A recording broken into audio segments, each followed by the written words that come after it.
Welcome back, you Chad Catholics. You're here with Patriarch Goldberg, and today I'm going to be recounting my experience trying to find a trad wife. Yeah, you got that right.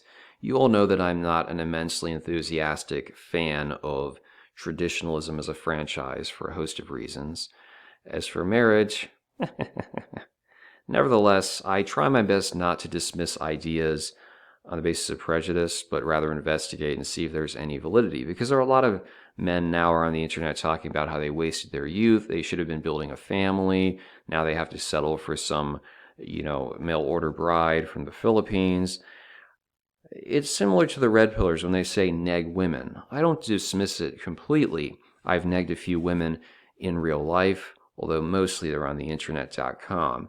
And I find that perhaps because you lack the complimentary body language or tone, they don't take it well.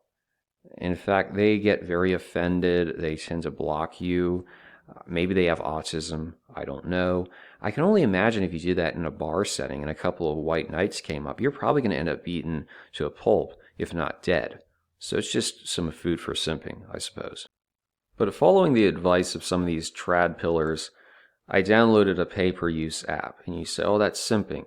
Well, pay-per-use apps are useful to this degree. A lot of dudes are broke. They don't have moolah or motivation to shell out some cash. Women are, of course, similar. I saw a number of profiles where they were whining because I shouldn't have to pay to talk to people. Wah, wah. But before you actually process your payment, you'll see that you've already been liked by a few individuals. And then it goes through and you see, oh, it's like a couple of single moms. Nevertheless, not all of them are the same way. Demographically, the app features mostly whites and Hispanics, the occasional Asian and black chick. By the way, I'm not mentioning the app name because I'm not trying to generate competition for myself. But you'll see mostly two phenotypes outside of the single mom. You have those early 20s with some basic job or education who you would think want to get married. And there was actually a chick pretty close to me geographically. We were talking, but when a conversation just evolves into you ask a question, they give a terminal response. They don't have the emotional or social intelligence to kind of bridge and be creative. So I'll just test this on occasion. I'll not ask another question or go in a different direction and see, okay, does she have the ability to come up with something to save the conversation? Is she even interested? And almost always they never do. So that's a little bit frustrating because, yeah, you say the trad wife, you want the younger one, but then you're going, do I want to be talking to this person for 30 or 40 years? I mean, maybe in person they're better, as an individual, but on the app they're just horrible. They don't know how to converse and maintain an interaction at all. On the other hand, you've got the girls who are like late 20s, early 30s, more established with some education or career. And I matched with one. She was cute, although early 30s, which is older than I am, and I'm not exactly enthusiastic about an older woman. But as it happened, we had very similar research interests, which is hard to believe, but it's true. So we had a nice conversation for about an hour. Then she drops off the face of the planet for 2 weeks. Comes back and, oh, I was not feeling well. I wasn't on the app. And I'm going, you women have your phone all the time. It's just a bunch of nonsense.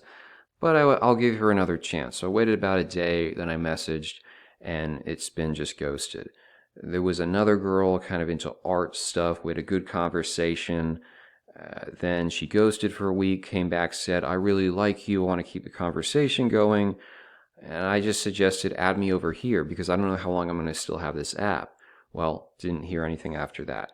So that is a pattern. There was one girl, early 30s, who was actually much better at responding, although she happened to not be American. And I think that says a lot, that American women, I don't care how conservative or trad they are, men are not a priority for them.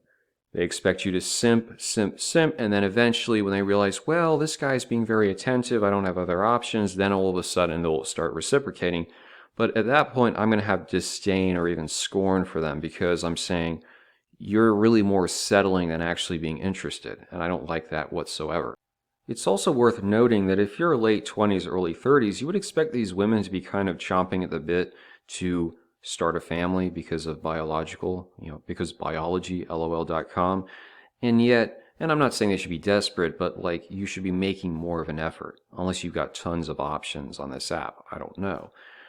That's another dynamic where they say they're conservative or trad, but they don't really seem to appreciate the prospect of a man and a family, at least not before you've done all this elaborate balls to walls simping for them.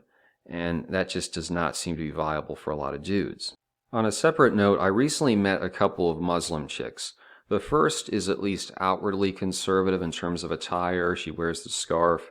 And I'm kind of wanting to ask her out if I keep interacting in a positive way. Some of you are going to go, you're not Muslim, it's a waste of time, the Muslim community, you could be killed, or it'd just be too much of a hassle. And that might be accurate. I'm just kind of wondering, is she genuinely tradish, or is it just a projection and a reality she's a hijabi in waiting? The other girl is on the secular side, quite attractive. In fact, some would say she's out of my league, although she's ethnic and I'm a tall, white passing normie. So there's a possibility. It really depends. Is her personality Stacy, or is her personality a little bit more introverted? Because that can matter a great deal. The other dynamic is, even if she has been pumped and dumped by Chad and Tyrone in college, you might be able to be the whole, oh, she wants someone who's more stable, so the semblance of a relationship type thing. And you go, oh, that's simping. Look, all men simp, right? I made the Red Pillars very upset when I pointed this out because they have this whole complex about how they're alpha and everyone else is a simp. Most things men do around women in the Western world is simping. I hate to break it to you.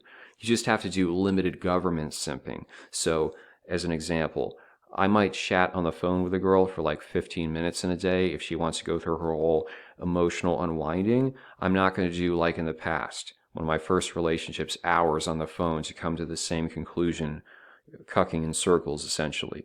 I'm not going to pay her rent or buy her clothes all the time, or frankly, buy her clothes never, because she shouldn't be wearing them. Hilarious, Goldberg. If we go out, you pay once, she pays the other time. It alternates. That's how a relatively, acceptable oofy-doofy, normie-maxed relationship should operate as far as I'm concerned. But you don't get the ring, you don't marry them, whatever. I'm okay with that. A lot of guys, oh, why would you want to do it? Because you gotta take the cards that you're dealt, frankly. I'm not in a position where I can do the whole looks Maximus thing. It's not a question of money, it's other aspects. Perhaps in the future I will. But that's the best option as far as normie people are concerned, is the oofy-doofy maxing. Maybe get in decent shape, dress all right, and perhaps be able to pull that off. I don't know, of course. This chick might not even consider me relevant on her radar. Maybe she, whatever. Maybe she's interested in something else. But my point being that at times you have to say, this is the environment we're in and this is how you're going to operate. And I would rather do that just general mainstream normie maxing dating. I'd rather be doing that than chasing a TradWife. Now, granted, I still have a subscription on the app I'm referring to, and I'm going to interact as they come in the future, but I just so far have not found that American women, even if they say they're conservative or trad, I don't see this real motivation to want to live that lifestyle.